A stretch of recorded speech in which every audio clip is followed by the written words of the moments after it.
Selamat malam Bapak dosen dan teman sekalian, perkenalkan nama saya Yuni Kirim Ibrahim dengan NIM 210030242. Di sini saya akan mempresentasikan tentang perancangan aplikasi e-commerce berbasis web yang saya beri nama E23 Studio, di mana E23 Studio ini menjual produk berupa pakaian wanita. Sebelum saya mulai menjelaskan tentang perancangan aplikasi yang saya buat, saya akan menjelaskan tentang apa itu e-commerce. Itu e-commerce adalah bentuk perdagangan elektronik yang memungkinkan perusahaan dan individu untuk berdagang tanpa harus berinteraksi secara fisik. E-commerce melibatkan berbagai transaksi seperti penjualan produk, fisik, layanan, unduhan digital, reservasi tiket, dan banyak lagi. Yang semuanya dilakukan melalui situs web, aplikasi seluler, atau platform online lainnya. Di sini juga ada konsep dari aplikasi, yaitu dari aplikasi e-commerce E23 Studio dimulai dengan customer mengunjungi halaman utama, kemudian mereka memiliki opsi untuk meregistrasi atau login, di mana jika belum memiliki akun maka akan diarahkan untuk registrasi, dan jika sudah memiliki akun maka akan diarahkan untuk login. Setelah login, customer dapat menjelajahi katalog produk, menambah produk ke keranjang belanja, dan melanjutkan ke proses checkout. Selama proses checkout, customer mengisi alamat pengiriman dan memilih metode pembayaran. Setelah pembayaran diverifikasi oleh admin, produk dipersiapkan dan dikirim, dan customer akan menerima nomor resi pengiriman, dan proses selesai setelah customer menerima pesanan. Selanjutnya, saya akan menjelaskan tentang analisis dan perancangan. Jadi yang pertama ada analisis kebutuhan pengguna. Di sini saya memiliki 3 aktor, yaitu ada admin, sistem, dan customer. Yaitu di sini admin melakukan proses login, menambah stok yang tersedia, mengurangi stok yang sudah tidak tersedia, memverifikasi pembayaran pelanggan, verifikasi data pembeli, mengirim pesanan, memberikan nomor resi, dan menerima laporan pembelian. Kemudian pada sistem yaitu menyimpan data pelanggan, mengecek data pembeli, menampilkan transaksi, update stok otomatis, dan menampilkan invoice. Kemudian memberikan informasi pengiriman dan menyimpan data pembelian dan pembayaran. Kemudian terakhir itu ada customer, yaitu customer melakukan proses login, melakukan proses registrasi jika belum mempunyai akun, memilih menu yang diinginkan, melakukan pembayaran, mengisi alamat, dan menerima pesanan.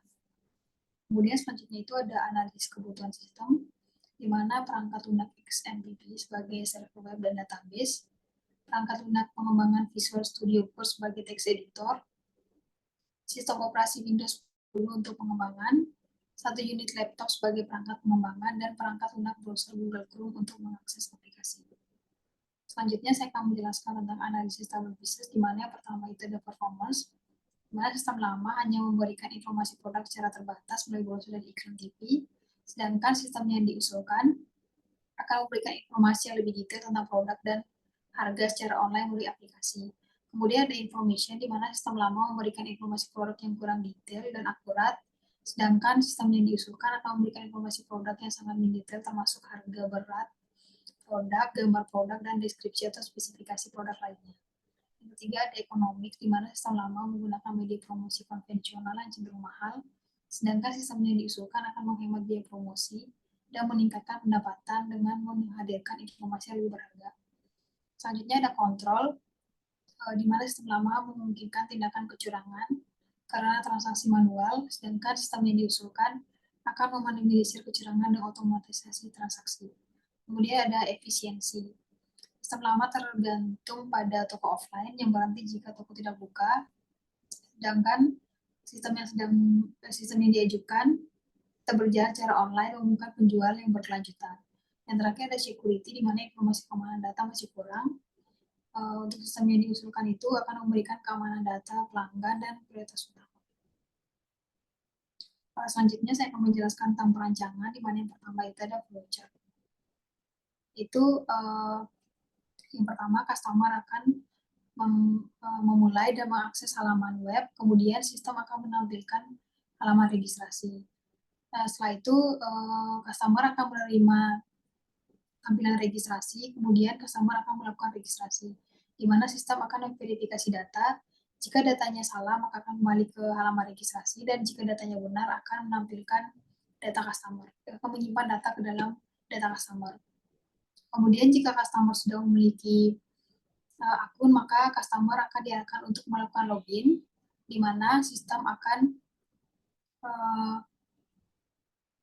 akan memverifikasi data login. Nah, jika data loginnya salah, akan kembali ke menu halaman login. Dan jika datanya benar, maka akan diarahkan ke menu katalog. Pada menu katalog, customer akan memilih produk, dan kemudian sistem akan menambahkan ke dalam keranjang belanja. Nah, kemudian di sini sistem akan memverifikasi orderan, di mana jika customer ingin menambahkan orderan, maka akan kembali ke halaman katalog, dan jika customer tidak menambah orderan, maka akan langsung ke proses checkout, di mana customer akan mengisi data pengiriman dan melakukan checkout orderan, dan sistem akan melampirkan invoice. Dan kemudian customer akan menerima invoice tersebut dan melakukan pembayaran serta memberikan bukti pembayaran. Setelah itu sistem akan menyimpan bukti pembayaran dan kemudian admin akan menerima bukti pembayaran dan akan mengkonfirmasi pembayaran tersebut.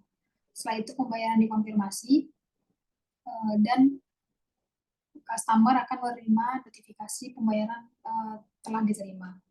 Setelah itu admin akan mengupdate status pesanan dan menyerahkan ke jasa kirim. Setelah itu admin akan menginputkan nomor resi, kemudian mengupdate status status pengiriman. Kemudian sistem akan memberikan nomor resi ke pelanggan atau customer, dan customer akan menerima nomor resi dan prosesnya selesai. Kemudian selanjutnya itu tentang data flow diagram atau DFD. Di sini ada menjelaskan tentang DFD, di mana di sini ada dua level, di mana DFD level 0 atau konteks dan level 1. Pada DFD level konteks, di sini ada customer, sistem, dan admin.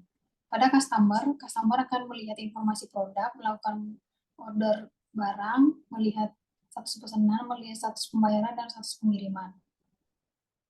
Dan pada bagian admin dapat melakukan update stok barang, update status pesanan, update status pembayaran, dan update status pengiriman. Dan pada DFD level 1, saya memiliki 5 proses, di mana ada proses 1, proses registrasi, proses 2, proses login, yang ketiga ada proses order, keempat proses pembayaran, dan 5 proses pengiriman.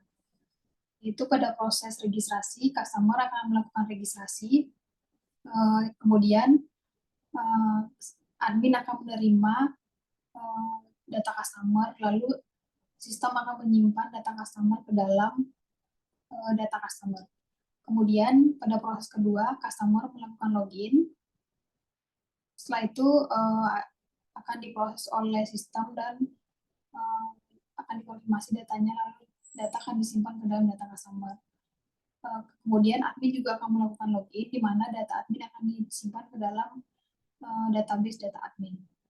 Itu pada proses ketiga, customer akan melakukan pemesanan, yaitu sistem akan memberikan data produk, dan kemudian setelah customer melakukan pesanan, admin akan menerima laporan pesanan baru.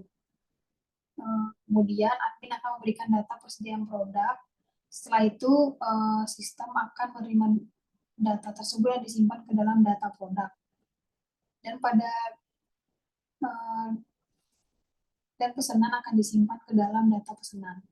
Kemudian pada proses keempat, customer akan melakukan pembayaran, di mana sistem akan melaporkan ke admin tentang laporan pembayaran. Kemudian admin akan konfirmasi pembayaran, dan customer akan menerima pembayaran berhasil. Kemudian data pembayaran akan disimpan ke dalam database pembayaran. Setelah itu yang terakhir, admin akan konfirmasi pesanan telah dikirim, lalu sistem akan memberikan informasi kepada customer bahwa pesan telah dikirim. Kemudian selanjutnya saya akan menjelaskan tentang Entity Relationship Diagram atau ERD. Di sini saya memiliki 5 tabel, di mana ada tabel customer, itu memiliki atribut ID customer, nama, nomor HP, email, dan alamat. Itu ID customer sebagai primary key-nya, yaitu customer melakukan pesanan, di mana pesanan memiliki atribut ID pesanan, ID customer, tanggal order, jumlah pesanan, status pesanan, alamat, dan total pembayaran. Di mana di sini ID pesanan sebagai primary key dan ID customer sebagai foreign key. Itu relasinya one to many. Kemudian pesanan diproses oleh admin, di mana admin memiliki beberapa atribut, yaitu ID admin, ID pesanan, ID produk, nama, email, nomor HP, dan alamat. Di mana di sini ID admin sebagai primary key dan ID pesanan sebagai foreign key, dan juga ID produk sebagai foreign key. Setelah itu admin akan memproses produk, di mana produk memiliki atribut ID produk, nama produk, harga produk, prinsip produk, dan status produk. Di sini yang menjadi primary key-nya adalah ID produk. Kemudian ada tabel pembayaran, di mana tabel pembayaran memiliki atribut ID pembayaran, ID pesanan, tanggal transfer, jumlah transfer, dan bank. Itu ID pembayaran sebagai primary key dan ID pesanan sebagai foreign key. Itu selanjutnya saya akan menjelaskan tentang mapping table. Itu di sini ada 5 tabel, di mana ada tabel customer, yaitu ID customer menggunakan integer, nama menggunakan varchar, nomor HP menggunakan varchar, email menggunakan varchar, dan alamat menggunakan teks. Di mana pada tabel customer ini, ID customer merupakan primary key-nya.